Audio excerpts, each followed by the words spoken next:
Simply piano probably most popular app है piano सीखने के लिए। हालांकि इसकी पॉपुलैरिटी में काफ़ी पॉपुलैरिटी नेगेटिव भी है। कई लोग कहते हैं कि सिंपली पियानो सीखने के लिए सही नहीं है, बट फिर भी मैंने लगभग 2 सालों तक इसका यूज़ किया है और साथ ही इसमें जितने भी कोर्सेस अवेलेबल हैं सभी को कंप्लीट भी किया है। और इस वीडियो में मैं अपना एक्सपीरियंस आपके साथ शेयर करूंगा। तो without wasting any time let's get started.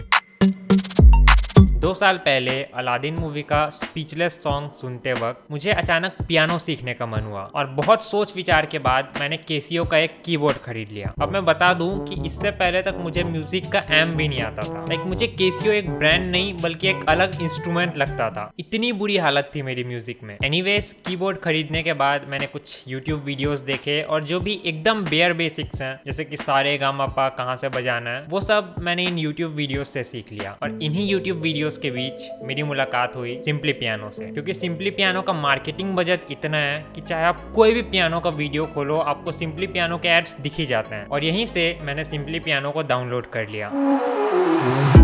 तो सिंपली पियानो एक स्मार्टफोन ऐप है जिसका यूज करके आप पियानो सीख सकते हैं। इसमें आपको कई कोर्सेज देखने को मिल जाएंगे, बिगिनर से लेके प्री एडवांस तक। हर कोर्स में छोटे छोटे वीडियो लेसन्स होते हैं और उसके बाद उनसे रिलेटेड एक्सरसाइजेस, साथ ही उन लेसन्स को प्रैक्टिकली यूज करने के लिए कुछ सॉन्ग्स भी होते हैं। इन एक्सरसाइजेस और सॉन्ग्स में बेसिकली नोट्स आपके सामने आते हैं और आपको करेक्ट टाइम पे करेक्ट नोट्स को प्ले करना होता है। और ये सब म्यूजिकल नोटेशन के हिसाब से लिखे होते हैं, यानी कि जैसे सीट म्यूजिक में होता है। और चिंता की कोई बात नहीं है अगर आपको सीट म्यूजिक पढ़ना नहीं आता, क्योंकि ये भी आपको इसी में सीखने मिल जाएगा। इन कोर्सेज के अलावा और भी कई सॉन्ग्स अलग से सीखने को अवेलेबल हैं, वो भी अलग अलग डिफिकल्टीज में। और इन सब को आप अपने हिसाब से जब चाहें तब सीख सकते हैं, ये कोई कोर्स का हिस्सा नहीं है। सिंपली पियानो के इन कोर्सेज से आप काफ़ी कुछ सीख सकते हैं। पहले सीट म्यूजिक पढ़ना, फिर खाली एक हाथ से सॉन्ग की मेलोडी प्ले करना, फिर कॉर्ड्स प्ले करना, फिर दोनों हाथों से एक साथ प्ले करना। और इसके अलावा बेसिक आरपेजियोस का भी कोर्स आपको इसमें देखने को मिल जाएगा। इसके अलावा आपको इसमें कुछ क्लासिकल पीसेस भी सीखने को मिल जाएंगे, जैसे कि बाग के पीसेस और बीथोवन के पीसेस। अगर आप एक कंप्लीट बिगिनर हैं जैसे मैं पहले था, तो हो सकता है इनमें से कई वर्ड्स और फ्रेसेस आपके सर के ऊपर से जा रहे हो, बट पॉइंट ये है कि इसके कोर्सेज से आपको काफ़ी कुछ सीखने को मिल जाएगा और इसके कोर्सेज बुरे नहीं हैं। हाँ, आप सभी कोर्सेज कंप्लीट करने के बाद भी प्रोबेबली एक एडवांस्ड प्लेयर नहीं कहलाओगे, बट एक बिगिनर से आप डेफिनेटली बहुत ही ऊपर आ चुके होंगे। तो इसके लेसन्स में आपको प्रैक्टिकल टेक्निक्स तो बहुत ही मिल जाएंगे, बट म्यूजिक थ्योरी बहुत ही मिनिमम है। तो अगर आपको जानना है कि कॉर्ड्स कैसे फॉर्म होते हैं या फिर इन्हीं सब कीज को मैं प्ले क्यों कर रहा हूँ, तो वो सब आपको इसमें सीखने को नहीं मिलने वाला। सिंपली पियानो के कोर्सेज से आपको हाउ पता चल जाएगा कैसे प्ले करना है, बट आपको वाई पता नहीं चलेगा कि हम ऐसा प्ले क्यों कर रहे हैं। तो सिंपली पियानो के कोर्सेज में म्यूजिक थ्योरी डेफिनेटली लैक कर रहा है। और अगर आप सोच रहे हैं कि आपको म्यूजिक थ्योरी सीखना चाहिए, ये जरूरी है कि नहीं, तो मैं तो कहूँगा कि आपको बेसिक्स पता ही होने चाहिए, जैसे कॉर्ड्स कैसे फॉर्म होते हैं, जो कि सिंपली पियानो में अवेलेबल नहीं है। म्यूजिक थ्योरी या तो आप यूट्यूब वीडियो से सीख सकते हैं या फिर आपको बहुत अच्छे अच्छे बुक्स भी मिल जाएंगे म्यूजिक थ्योरी के ऊपर, बट कहीं से भी सीखें, I think basic music theory आपको पता ही होना चाहिए।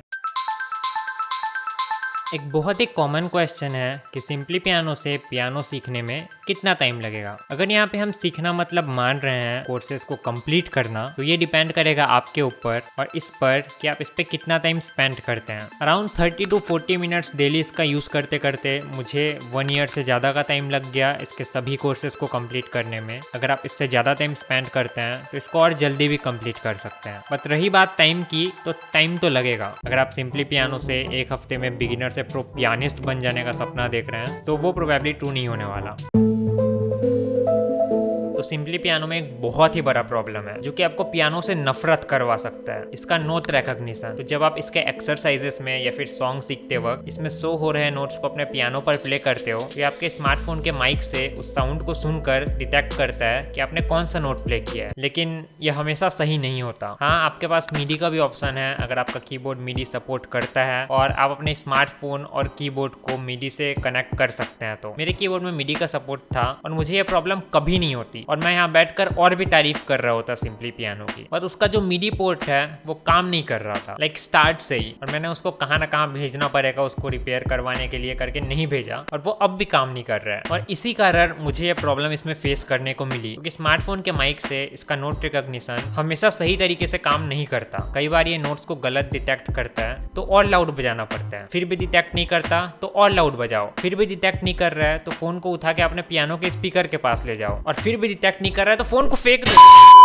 तो इतना मेहनत करने के बाद भी कुछ बार डिटेक्ट नहीं करता, और जब कई बार लगातार नोट्स गलत डिटेक्ट करता है या फिर गलत हो जाते हैं तो ये ऑटोमेटिकली ये तक साउंड प्ले करता है और प्रैक्टिस मोड में चला जाता है, जहाँ पे जो सॉन्ग है वो और स्लो प्ले होता है ताकि आप इजीली प्ले कर सकें। बट प्रॉब्लम यह है कि इसमें और बुरी तरीके से डिटेक्ट करता है, तो ये प्रैक्टिस मोड तो सबसे बकवास है, और इसी कारण आपका ध्यान इसमें नहीं होता कि कैसे ऐसे प्ले करें कि अच्छा साउंड आए या फिर अच्छा फील हो। नहीं, आपका ध्यान इसमें होता है कि कैसे प्ले करें कि प्रैक्टिस मोड ना खुल जाए। हाँ, कई बार ये सही तरीके से वर्क करता है और बहुत ही कम ऐसे गलत डिटेक्शंस होते हैं, बट कई बार ये इतनी सारी मिस्टेक्स करता है कि लगता है कि सिंपली पियानो और पियानो दोनों को तोड़ दूं। और ये मेरे दोस्तों है सिंपली पियानो का सबसे बड़ा प्रॉब्लम, जिससे आप बच सकते हैं अगर आपके पास एक मिडी पोर्ट हो जो कि एक्चुअली काम करता हो।